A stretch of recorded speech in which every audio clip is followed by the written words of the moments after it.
Kelbairn. The planet Kelbairn is a half-gas giant, kind of like Saturn, so really they're just the same thing. Kelbairn is the size of Jupiter, there's not really much to it. And first you have Kelbairn, there's not much, it's just another Saturn. Kelbairn does not have rings, it's just, it may have a few moons, like Pixel has 17 moons. Nibiru's number of moons is crazy stuff. No way. But then you're gonna have the next planet after Kelbairn, Celsus. It's really um, another, just like Reiki. They're really the same thing. 5 times larger than Earth. That's Celsus. It's close to Uranus and Neptune's size. Not much else to it. Has several weird-looking rings. Celsus. It came from the same solar system as Reiki billions of years ago. But then, of course, after Celsus, you're going to have this vapor planet called Cameroonian. It's an entire planet made just out of cold water vapor.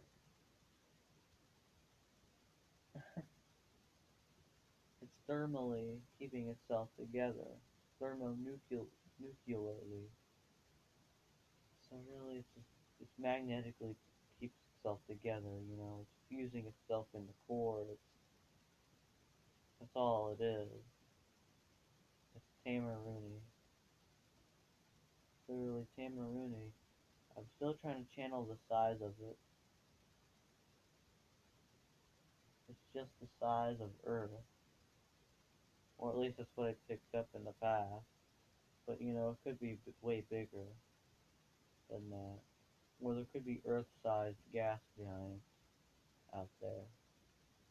But Tamaruni is a weird planet. There's many dwarf planets in between Kelbairn, Marduk, and all this other stuff. Some are big enough, like the size of Ares or half the size of Mercury. Some you can call like half planets, half dwarf planets, half planets. There's trio planets, hydro planets. Where I just give yourself a label for those. Just call them dwarf planets, super dwarf planets. Never mind. But the next is going to be this Tamaruni is the last planet of our solar system. It's dense. That's just it. Sorry, this second part was short. The uploading 2 parts, and the second part is like like 3 minutes. I can talk to you more about some other stuff real quick, but before I leave, of course, we're going to take a few more minutes to fill in for more time. Talk about mind fields. Mind fields. How about that? Basically, there's a mind bubble, a torus, surrounding our galaxy. There's 2 funnels that help generate the galaxy.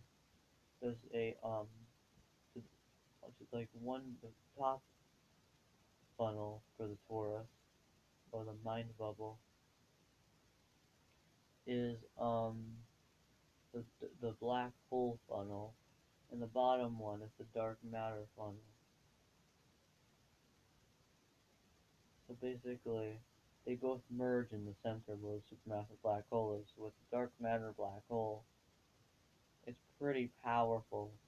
It pulls in more dark matter, basically, magnetically keeping the galaxy together in this torus, inside of the torus. Just why it's a spiral galaxy. Why are the designs the way they are instead of just randomness? Because of toruses and mind bubbles, and that's how our universe works. Most universes work the same way. They often have galaxies like that. Some do. But the next, it's just, There's a mind bubble surrounding the planet, which is intersecting with the moon's mind bubble, which is the Earth's magnetic field, or torus. It looks like it's shaped like a three-dimensional heart or an apple, which is intercepting with the moon. It's like a heart connection between the Earth and the moon. But we exist on the planet, therefore we're inside of the heart. We exist within the Earth's heart. And basically, the Earth's heart exists within the Sun's magnetic field. Sun's heart. It's hearts inside of hearts, and the galaxy's heart, and the universe's heart, the multiverse's heart, God's heart. It's all it is. Hearts inside of hearts, layers upon layers. We have our own. It's the magnetic field's torsion field. The hearts, the magnetic field, torsion fields, bind things. It's love, that's gravity. Love is gravity. Gravity is consciousness. Yeah, love binds things. Fear, um, takes things apart. But love will heal it. Yeah, but fear will not last forever.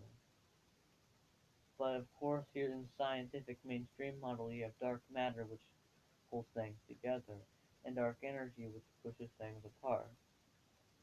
Dark energy being fear, I don't necessarily believe so.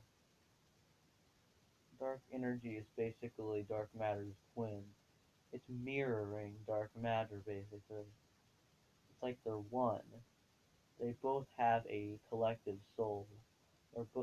Dark matter has its own soul, but it's a collective wall of dark matter in our universe. And there's like two collective souls which are mirroring each other. It's like twin flame thing. See it? Yeah, but dark energy is not fear, though. It's a misconception, though. Because without fear, then they wouldn't be twins. Yeah, totally. Sometimes those relationships can start out with that, and you have to heal it. And it'll all be fine. Just gotta get rid of it. But yeah, next, what's my heart? Of course, there's different magnetic torsion fields inside my body, which have to do with like receptors inside my body. Sensations. Oop, what's this? Feels like a video game program. The receptors are the projectors, basically. Yeah, it's like energy pockets moving and distorting and stuff. And whenever you visualize something in front of you, imagining an imaginary apple in your hand, it's also imagining you. It's the face of God. It's the reflection of the face of God. Next time you have an imaginary, like a visual image in your mind, see it as the reflection of the face of God. The reflection of God. See it like that. But you're projecting it using your mind. Your brain is basically the projector, but your sixth sense, your pineal gland, is like the button on the projector, and the light in it is the collective five senses working with the sixth sense,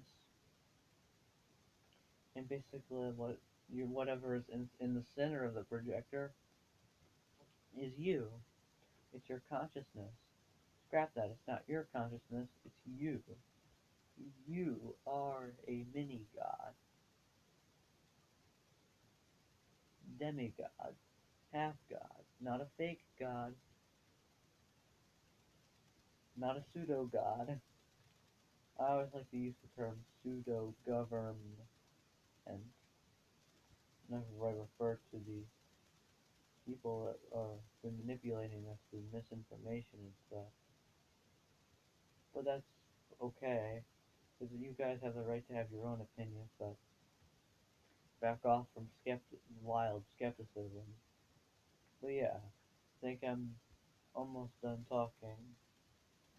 Also, just here's some advice to find your perfect reflection, or at least to recognize your perfect reflection while you are still already with them. Before that, sometimes you have to, one, get rid of your ego. Number two, you have to get rid of your fear. Number three, you have to get rid of your persona. Aw, man, I'm using that right now. Number four, you have to get rid of your fear of love. And number five, you have to get rid of your fear of fear. And number six, you have to get rid of your fear of them. Because usually whenever you fear love, you're going to fear them, yet at the same time love them. So it's kind of fear and love do not match. What does that make? What does that create? Strange, you start questioning that. I'm channeling this information, this info. So that's just my advice. Well, guys, I'm done talking. I'm gonna make another video sometime soon. I will not take another surprise hiatus. Hey, yo, I'm not a dying YouTuber. We all will be dying in September. I'll talk to you guys about how YouTube may be changing in September. How YouTubers will lose millions of followers. This is an alliance versus pseudo government update. Bye.